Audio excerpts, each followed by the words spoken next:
Nauji vadovai. Pavasaris ritasi link vasaros, baigėsi mokslo metai, jaučiasi viliojantis artėjančių atostogų kvapas. Romui paskambina švietimo skyriaus vedėjas, paprašo užeiti svarbių klausimų. Suka galvą direktorius, nenujaučia, kokiu svarbiu reikalu kviečiamas ir, vos pravėręs vedėjo kabineto duris, pajunta, kad pokalbis bus nemalonus. Kasgi nutiko? Vedėjas už jį gerokai jaunesnis, neseniai į šią kėdę atsisėdęs, tarybiniais metais uoliai dirbęs kaimo vidurinėje mokykloje karinių vadovų ir dėvėjęs, kaip dabar sakoma, sovietinio karininko uniformą. Dabar jis tos uniformos gėdėsi, o į vedėjo kėdę jį pasodino krikščionys demokratai, turintys rajone daugumą. Ilgai jums nieko nesakiau, kabineto šeimininkas pradeda iš tolo, nes norėjau, kad ramiai užbaigtumėt mokslo metus. O dabar jau metas pasakyti, kad man dar ankstyvą pavasarį skambino jums gerai žinomos mokyklos muziejaus įkūrėjas, mokytojos patriotas ir papasakojo, ką jūs ten jam prišnekėjot. Nenustebau, nežinau, kad nesugebat žengti koja kojan su nauju gyvenimu. Matyt, taip ir liksite sovietinis reliktas.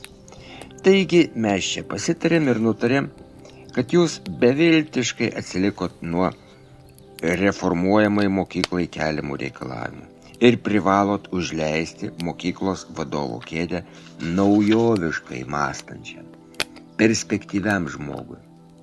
Patariu parašyti prašymą atleisti ir pasitraukti taikiai, nekonfliktuojant, bet triukšmo.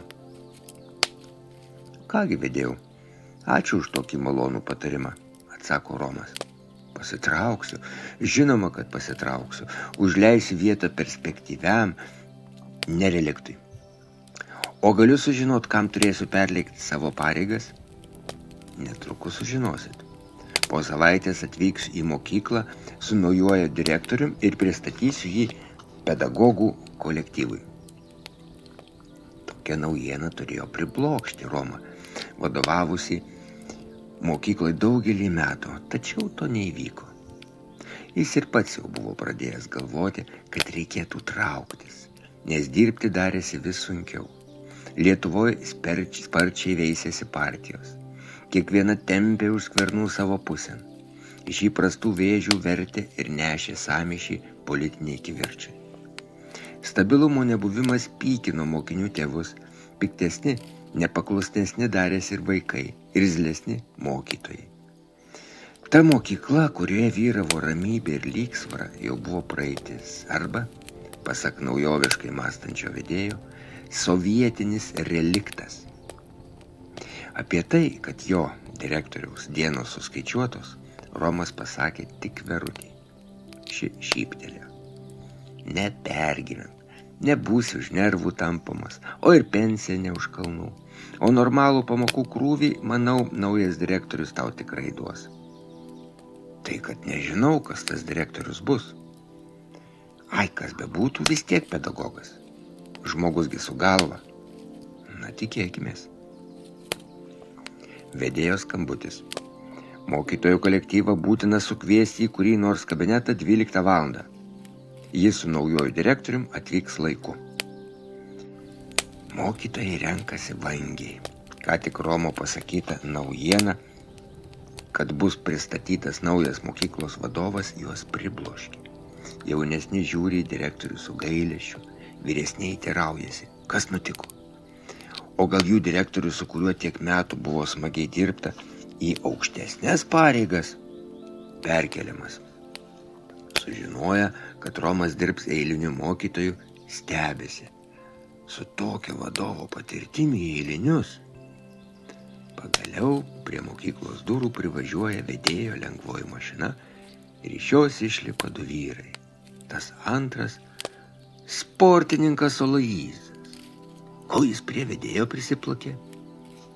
Kai istorijos kabinete susirinkusiems mokytojams vedėjas pasako, kad mokyklos direktoriams skiriamas buvęs kūno kultūros mokytojas Aloyzas, įsivyrauja mirtina tyla. Romas mato, kad žinia apstulbino pedagogus. Jie sėdi lyg kuolų per galvas gavę. Kai išvardinęs Aloyzo pasiekimus sąjūdžio vėjuose ir sporte, vedėjas pasitirauja, ar yra norinčių pateikti klausimų, tyla tampa dar labiau slegianti. Klausimų nėra, yra šokas. Na, jei klausimų nėra, žodį suteikiu ponui direktoriui. Aloyzas atsistoja, meta paniekinantį žvilgsnį jam dabar pilkos minios link ir drebia. Dirbsime naujoviškai. Sovietinius metodus negailestingai vysime lauk. Vasaros atostogų metu pasistengsiu susipažinti su kiekvieno čia sėdinčio asmens byla.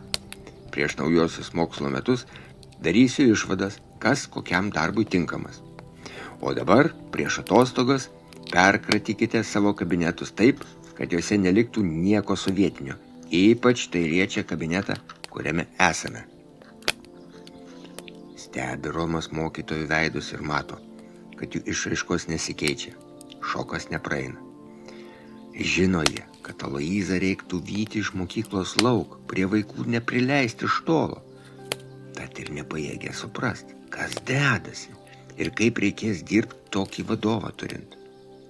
Žino, bet tyli, lyg burnos būtų užklijuotos, nes kiekvienas pirmiausia apie savo likimą galvoja. Tik Irenos veidas švyti, ji dabar bus ponia direktorienė. Ir tik jos rankose matosi rožių puokštė.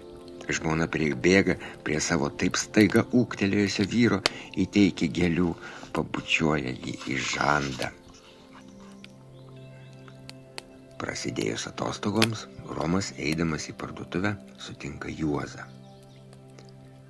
Labadiena, direktoriau, šypsosi istorijos mokytojas ir tiesia ranką. Juk žinai, kad aš dabar ne direktorius, o ponas mokytojas, šypsina atsako Romas. Jūs man visada būsi direktorius, surimtėjo Juozas ir priduria. O aš užsiėmiau buto keitimu. Kodėl? Esate viengungis, kavalierius, turit jaukų vieno kambario butą, tai kodėl reikia įkeisti? O gal susiradot nuotaką, nusimato vestuvės? Ne, nenusimato, reikalas rimtesnis. Jūs žinote gatvės, kurioje gyvenu pavadinimą? Taip, Montvilos. Buvo Montvilos. Bet nauja valdžia panoro ištrinti šio fašistų nukankinto poeto vardą iš tautos atminimo. Gatvė pavadinta miškinių vado vardu, žmogaus, kurio rankos buvo suteptos nekaltų aukų krauju. Tai kągi, Juozai, prie to teks priprast. Istorija dabar kruopščiai perrašoma ir daug vardų bus stengiamas ištrinti. Na, o tuštuma bus pasistengta užpildyti naujais vardais. Jų daug bus surasta tose miškuose, buvusiuose ir sudulėjusiuose bunkeriuose. Nepavydžiu jums. Sunku bus dėstyti politizuotai perrašomą istoriją. Bet palaukit, o kodėl vis dėlto sumanėt butą keisti? Negaliu aš gyventi gatvėje pavadintojo žmogžudžio vardu. Na kągi, belieka jūs tik užjaust. O rugpjūčio pabaigoj Juozas pasibeldė į Romo buto duris. Pasakė, kad nori pasitart labai rimtų klausimų. Pasirodo, Juozą buvo išsikvietęs švietimo skyriaus vedėjas ir netikėtai pasiūlė jam kaimo vidurinės mokyklos direktoriaus vietą. Juozas atsakė, kad jam būtina pagalvoti. Nevilioja manęs direktoriaus kėdė, dėstė mokytojas.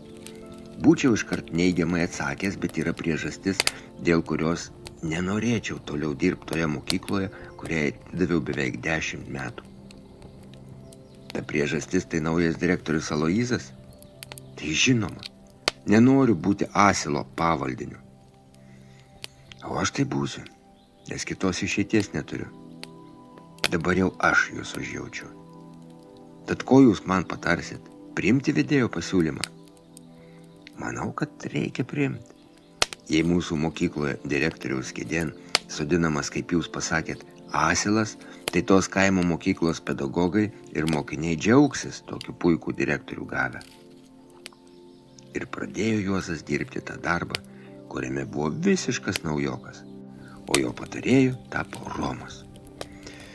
Mokytojai naują vadovą pasitiko palankiau, o senasis pražilęs ir jau pensininkas paprašė leisti turėti keletą matematikos pamokų.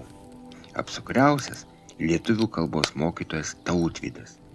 Jis čia ir jauniausias, už pečių po universiteto tik 2 mokslo metai. O dar Tautvydas auklėja 7 klasę, kurioje mokosi būrelis berniukų ir tik 1 mergaitė. Auklėja tuos paauglius nuo 5 klasės ir turbūt neblogai auklėja, nes jie mokytojai iš paskos sekioja.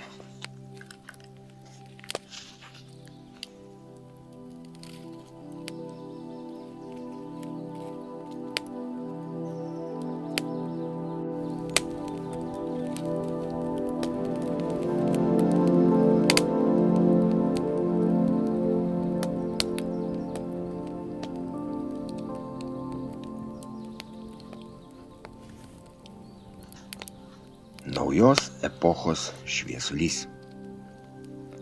Taip. Dirbti, kai ant tavo sprando sėdi asilas, tikrai nelengva. Juozui pavyko pasprūkti, o Romui tenka kentėti spardytojų už akių pravardžiuojamo direktoriaus naujoviško vadovavimo vingrybės. Tas spardytojas dabar springsta ambicijom, o buvęs direktorius jam ašaka gerklėj, nes viską mato ir tyliai savaip vertina. Tyliai. Romas tyli posėdžių metu. Tylėdamas prasilenkia su ponu direktorium mokyklos koridoriuose. Ir tai naujai iškepta vadovą tiesiog siutina. Žiema pasibeldė neįprastai. Sniegas per vieną naktį kruopščiai nubalino laukus, o šaltis dar kažkur klaidžiojo. Tad baltą patalą žemė priėmė neįšalusi. Bet sniegas sugebėjo prisivilioti tą klajūną ir abu jie ėmėsi ryžtingai šeimininkauti, neleisdami išlydėtam rudenėliui net ūso pakraipyti. Ir sugalvojo naujasis direktorius nupirkti mokyklai 10 slidžių. Romas matė, kaip mokyklos aikštynę slidinėjo jis pats ir mokiniai. Kol kas visiems nesisekė, nes šios sporto šakos čia dar nebuvo ragauta. Neiškentė Romas. Susirado savo Rusiją, dar iš Sibiro parsigabentas ir daug metų be naudos gulėjusias slides ir vienos pamokos metu parodė spardytojui, kaip reikia slidinėti. To meno jį išmokė snieguotos ir pūguotos Sibiro žiemos. Mokiniai griuvinėdami pabandė jį vytis, o spardytojas visą tai stebėjo piktai primerkęs akis. Pasirėmęs lazdomis jis stovėjo, nesiryžo pajudėti, nes mokiniai jam ant sniego išsitiesus ne kartą smagiai klegėjo. Pasibaigus pamokoms, spardytojas pasikvietė Romą į savo kabinetą. Dryptelėjęs kėdėn ir nepakvietęs buvusios šio kabineto šeimininko prisėst, išspjovė. Ir ko reikėjo jums mano pamokoj? Parodyt, kad slidinėt mokat geriau už mane? Na, parodėt. Ir ką? Medalį jums už tai ant kaklo pakabint? Įspėju. Jeigu dar kartą sutrukdysit man vesti pamoką, pareikšiu papeikimą už drausmės pažeidimą. Viskas. Galite eit. Nieko neatsakė Romas spardytojui. Pastebėjęs, kad už jo nugaros puikavosi ne prezidento Brazausko, o su sąjūdžio putom iškilusio Landsbergio portretas. Buvęs direktorius šyptelėjo ir išėjo. Ir prisiminė vieno rašytojo pasakytą frazę. Kiekviename iš mūsų tupi vaikėzas. Kągi, būtent tas jame pabudęs vaikėzas nuvarė į pasimti slidžių ir pademonstruoti mokiniams savo sibirietišką meistriškumą.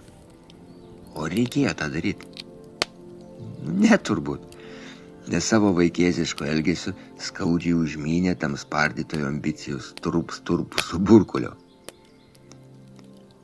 O Romas O Romo kadaise įdarbintas spardytojas ne tik perėmė iš jo kabinetą, bet ir patikėjo sovietiniam reliktui auklėti buvusius savo auklėtinius 7-tokus. Vaikai apsidžiaugė tai sužinoję ir rugsėjo 1 kiekvienas įteikė jam po rožę. Tas slides, kuriomis Romas taip nevykusiai pasinaudojo, jis nunešė į rūsį. Bet pagalvojo, o gal dabar tapus eiliniu mokytoju ir turint daugiau laiko nevertėtų jas vėl palikti ramybei. Kol kas jis neslidinėja ir, žinoma, neerzina spardytojo savo sportiniais sugebėjimais. Lyg ir ramu, lyg ir galima kentėti naujo vado išsišokimus. Bet tyla, kaip žinia, būna prieš audrą. Direktorius paskelbė, kad ilgosios pertraukos metu sporto salėje vyks 5-8 klasių mokinių liniuotė. Klausimas svarbus. Mokykloje įvyko vagystė. Šių klasių vadovų dalyvavimas būtinas, bet gerai būtų, kad ateitų ir kiti mokytojai. Kas per vagystę? Kas ir ką pavogė? Niekas nieko nežino. Apie tai direktorius pasakys liniuotės metu. Tos liniuotės spardytojo išradimas. Romo laikais jų nebuvo. Į jas jis ir dabar žiūri kaip į žmogaus, bandančio šokti aukščiau bambos kvailiojimus. Bet valdžios išmislų ignoruoti nevalia, juolab jam buvusiam po jos kojomis besipainiojančiam. Vaikai salėje jau išrikiuoti. O kai ateina klasių vadovai, direktorius drožia trumpą, bet visus liniuotės dalyvius pribloškiančią kalbą. Mūsų mokykla apvogta. Ir vagystę įvykdė nesvetimas žmogus, o savas. Vagis stovi tarp mūsų ir tuoj jūs jį pamatysit. Giedrimai, išeik ir atsistok prieš liniuotę. Mažai žingsneliai, svyruodamas išeina ir pabalusiu veidu pasisuka link draugų 7-tokas, dabar jau Romo auklėtinis, Broniukas. Vaikas iš gausios, vargingai gyvenančios šeimos, judrus, bet gerą galvą turintis. Ką galėjo pavogti jis mokykloje? O direktorius tuo metu paima krepšį, ištraukia iš jo slidžių apkaustus, rudus dirželius, pakabina juos berniukui ant kaklo ir tęsia savo kaltinamąją kalbą. Gerai pažiūrėkit į vagį ir saugokitės jo, nes bet kurį iš jūsų jis gali apvogti. Kaip Giedrimą nubaust aš dar pagalvosiu, o šiandien likusias pamokas jis sėdės su dirželiais ant kaklo. Viskas, galit būti laisvi. Taip jau sutapo, kad pamoką po ilgosios pertraukos 7 klasėje turėjo vesti Romas. Įėjęs iškart pastebėjo, kad Broniuko nėra. Paklausė, o kur Broniukas? Vaikai atsakė tyla. Ir tada Romas pasakė, kad netiki Broniuko vagystę ir būtinai išsiaiškins, kas tuos dirželius buvo pavogęs. Ir tada pirmame suole sėdėjusi ilgakasė virgutė kumštelėjo savo kaimynui Petriukui. Papasakok auklėtojui, kaip buvo, tugi viską matei. Ir ką tu, Petriuk, matei, paklausė Romas. Nebijok, viską papasakok. O direktoriui jūs nepasakysit? Na ką tu, viskas liks tarp mūsų. Ir išgirdo Romas tai, kuo sunku buvo patikėti. Dar tada, rudenį, kai Aloyzas dirbo eiliniu mokytoju, Broniukas pamiškiai esančioj daubeliai, matyt buvusiame karo metų apkase, grybaudamas aptiko kažkokį surūdijusį gelsgaliuką. Kai parsinešė namo ir parodė draugam, kartu priėjo išvados, kad tai rusų granatos, taip vadinamos limonkės, griaučiai. Tik griaučiai, nes vidus tuščias. Ir tada, laukdami pamoką ateinančio auklėtojo, jie pradėjo tos granatos likučius jam ant stalo, spėliojo, kaip jis reaguos. Kas atnešė, suriko Aloyzas, atšokdamas nuo stalo. O aš, atsistojęs pasakė Broniukas. Pamiškiai radau. Tu ką, visai kvailas? Dar pikčiau subliovė šis pedagogas ir pridūrė. Susprogdinti, nukenksminti ją reikia. Pagriebęs granatą, mokytojas nėrė pro klasės duris, išbėgo į kiemą, paskui išbildėjo visą klasę.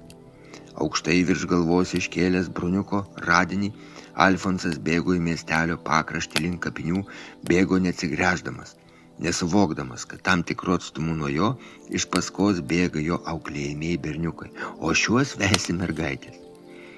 Pribėgęs prie mūrinės kapinių tvoros, Alfonsas sviedė granatą, kniūpšės krito ant žolės, delnais užspaudė ausis.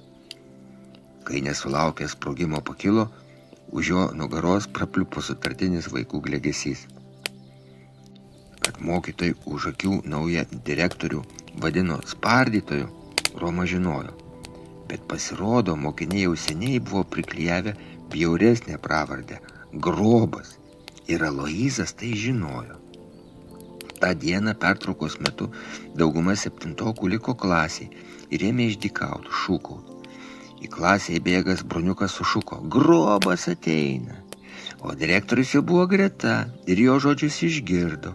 Įėjęs į klasę, griebė bruniuką už apykaklės, o kita ranka taip pasuko jam ausį, kad mokinukui net ašaros ištryško. Bet ir to buvo maža buvusiam šios klasės auklėtojai. Išeidamas išspjovė. Tai dar ne viskas, aš tau dar parodysiu.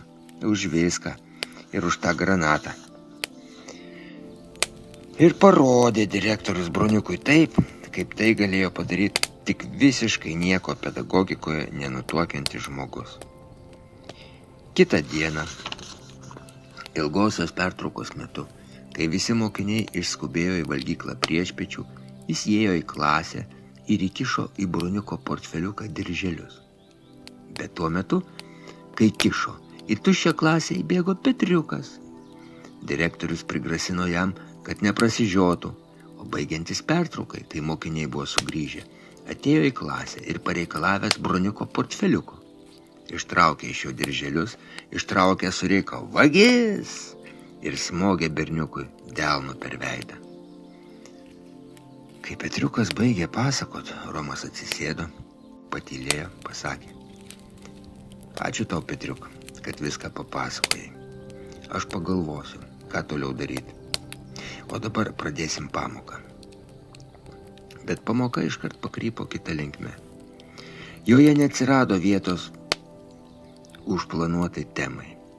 Romas kalbėjo apie neišvengiamai gyvenime pasitaikančias niekšybės. Apie tai, kad žmogus savo likimą kuria kovodamas su neįgiamas aplinkos reiškiniais. Kalbėjo ne su vaikais, o su mąstančiu, bet dar gležnutėm, vėjų blaškomomis asmenybėmis. Pabiro klausimai.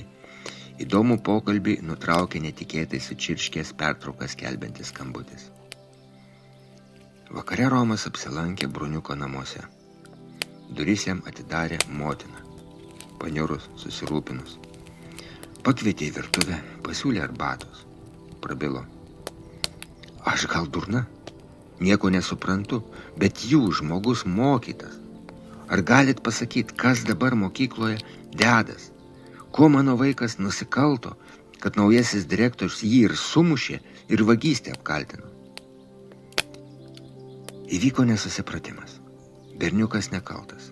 Su direktorium aš pasikalbėsiu, atsakė Romas. O man, durnai, atrodo, kad su juo nekalbėti reikia, o lauk iš mokyklos vyt. Ir kam į galvą šovė tokį asilą direktorium paskirti? Deja, lauk jo niekas neišvys, gurkšnodamas arbatą, atsakė Romas. O kur bruniukas? Parėjo visas apsibliovęs, sviedė į kampą portfelį ir pasakė, kad daugiau į Grobo mokyklą neis. Išsiunčiu į parduotuvę duonos, netrukus turi pareiti. Nustebo bruniukas, virtuvėje sėdintį auklėtojai pamatęs. Romas pasakė: Aš viską žinau. Rytoj pasikalbėsiu su direktoriumi. Berniukas atsisėdo greta mamos, nuleido galvą. Paskui metė į auklėtoją suaugusio žmogaus žvilgsnį ir prabilo tyliai: Nereikia kalbėti. Aš vis tiek į šią mokyklą neisiu. Tu mokytis nenori? Noriu, bet ne ten, kur Grobas mane vagim padarė. Susirasiu kitą mokyklą.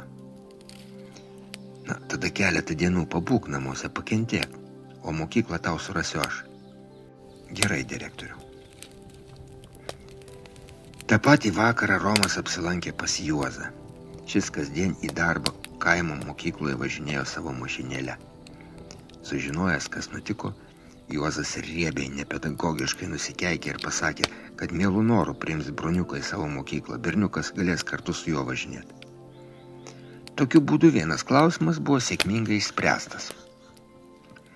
Bet juk traumuota buvo visa klasė, o jo buvęs auklėtojas, dabar direktorius, jų akyse tapo menkysta, mokytojai be jokio autoriteto, pagaliau grobų. Ir jis, buvęs direktorius, dabar auklėtojas, daugiau tylėti negalėjo. Negalėjo dar ir todėl, jo kadaise pats spardytojai praskrynė brydę į mokyklą. Jų vaikų, daugeliui, kurių reikia ypatingo šilumos bendruomenė. Visą kitą dieną Romas mąstė, ką pasakys spardytojai, bet ar tas pasikalbėjimas duos naudos. Jis ketino pasibelsti į direktoriaus kabineto duris mintims susigulėjus. Bet spardytojas jį aplenkė. Pats pasikvietęs pokalbiui. Pokalbiui? Ne, tai nebuvo dviejų pedagogų pokalbis, kurio metu ieškoma išeities iš keblios situacijos. Pasak mokytojų spardytojas, pasak mokytojų grobas, kaip visada dėjo iš peties. Jūs patikėjot to kvanktelėjusio patsano Petro paistalais, kai jis melavo, šmeižė mane. To aš jums netleisiu. O tai reiškia, kad šioje mokykloje jūs nepageidaujamas. Ir tada Romas jau nesugebėjo susivaldyti. Pakilęs atrėžė. Pirmiausia, Petriukas ne patsanas, o gabus mokinys. Anksčiau jūsų, o dabar mano auklėtinis. Ir visiškai nekvanktelės. Jis protingas vaikas. Protingesnis už jūs. Kaipgi jūs, pasodintas į direktoriaus kėdę, galėjot taip bjauriai apkaltinti visiškai nekaltą vaiką? Kaip galėjot mokinių ir mokytojų akivaizdoje taip žiauriai iš jo pasityčiot? Neveltui mokiniai jūs grobo, praminė. Lauk iš kabineto, sucypė spardytojas. Išeisiu. Ir būtinai sulauksiu tos dienos, kai jums bus pasakyta lauk iš mokyklos. Po valandėlės nusiraminęs, Romas susimąstė. Ir kokiu būdu grobas sužinojo apie jo pokalbį su mokiniais? Negi klasėje atsirado išdavikas? Atsakymus į šios klausimus jis gavo sutikęs grįžusį iš darbo Juozą. Šis papasakojo, kad direktorių pasitarime Aloyzas dalinosi patirtim, kaip reikia dirbti, norint žinoti mokinių paslaptis. O tai jo patirtis kiekvienoje klasėje turėti šnipuką. Ir kaip reagavo mokyklų vadovai, paklausė Romas. Pasijuokė, o švietimo skyriaus vedėjas patarė jam pastudijuoti pedagoginę literatūrą. O tai jau gerai. Tik šitos literatūros jis į rankas nepaims.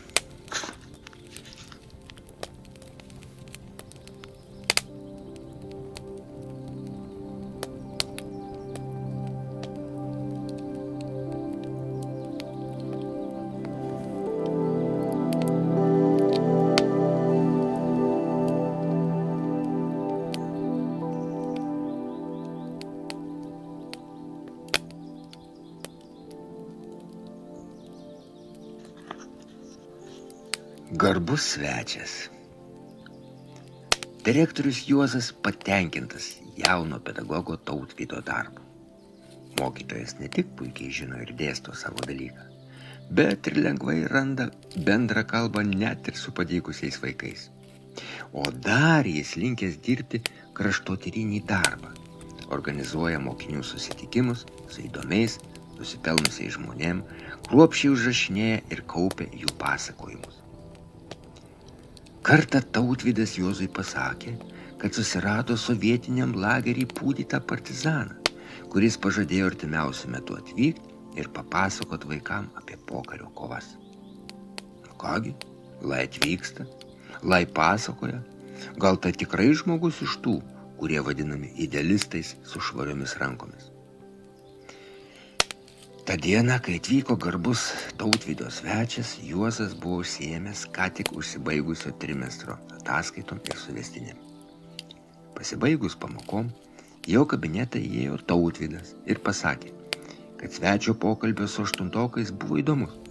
Vaikai įdėmiai klausėsi ir papylė daug klausimų, o šiuo metu mergaitės namų ruošos pamokoj pagaminusios skanų patiekalą, ruošęs pavaišinti buvusį partizaną didvyrį ir tuo patiekalu ir nuostabia aviečių arbata. Pasakęs paklausė, o gal ir direktorius norėtų su svečiu prie arbatos puodelio pabendrauti?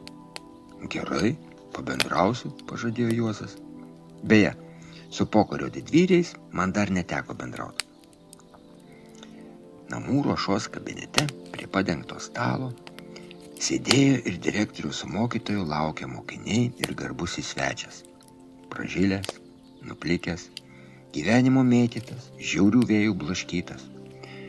Juozas paspaudė jam ranką, metė žvilgsnį nublukusias ir raukšlėm apipintas akis ir atsisėdo priešais, norėdamas atidžiau pažvelgti į partizaną. Ir iškart pastebėjo, kad jo veidą vagoja seniai užgijęs, bet visam gyvenimui pėdsaką palikęs randas. Kur ir kada jis panašų matė? Vaikai jau kirto savadarbį skanėstą, gurkšnojo arbatą, o Juozas panoro pakalbinti iš tolimos praeities atėjusį kovotojį už laisvę. Ir kokiam Lietuvos krašte jums teko partizanuose būti? Dzūkijoj, Varėnos miškuose. Įdomu. Ir kodėl? Todėl, kad aš Dzūkijoje gimęs ir augęs. Jūs jaunas, tų tragiškų laikų neprisimenat. Na, netoks aš ir jaunas, o tuos baisius laikus pamenu. Nuo stribų nukentėjot. Ir Juozas krūptelėjo. Randas, tas randas ir girgždantis balsas girdėtas, nejaugi. Ne, nuo jų nenukentėjom. O kuo pavardė jūs būsit? Kai pasakau pavardę, žmonės šypsosi. Katinas aš. O kaip kovų draugai jūs vadino? Driežas tada buvau. Staiga pakilęs, Juozas pasakė. Atleiskit, prisiminiau, kad vedėjas manęs ieškojo. Sugrįžęs į kabinetą, Juozas krito į fotelį ir sugniaužė kumščius. Rūpužė, ištarė, žudikas. Ir tas pūdytas, bet pasigailėtas ir nesupūdytas žmogžudys dabar lankosi mokykloje, vaidina didvyrį, maitina vaikus pasaldintų melu. Sugrįžt, išvyt, o gal jam duoti snukį už mamą, tėtę, Janinutę. Bet Juozas nesugrįžo, neišvijo ir netrenkė. Nes už lango tęsėsi atgimimas, kuris tokius veiksmus jam nebūtų dovanojęs. Juozas įsirėmė kaktą į ant stalo padėtą kumštį ir ėmė kūkčiot. Jį prikėlė telefono skambutis. Skambino Romas. Jis pranešė, kad mokytojai pasipiktinę spardytojo elgesiu paruošė raštą iš švietimo skyriaus vedėjui, kuriuo reikalaus netinkamų būti šiuose pareigose asmens atleidimų. Šiuo metu renkami mokytojų ir mokinių tėvų parašai. Gal ir Juozas, ne vienerius metus dirbęs greta spardytojo, norėtų pasirašyti. Būtinai, atsakė Juozas ir pakilo.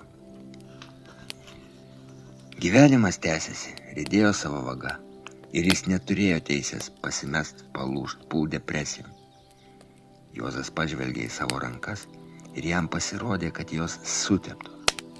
Taip, jis spaudė ranką driežui ir susitepė jo niekšybę. Juozas nuėjo į valgyklą, paprašė virėjos įpilti jam į dubenį šilto vandens ir paėmęs muilą ilgai plovėsi rankas ir pasakė sau, reikia kovot. Ir prieš iš urvų išlindusius ir garbinamus driežus, ir prieš visą tą brudą, kuris pila į mokinių galvas nesuvokiamą kryptim, dreifuojančias nepriklausomybės paplavas, visokius spardytojus.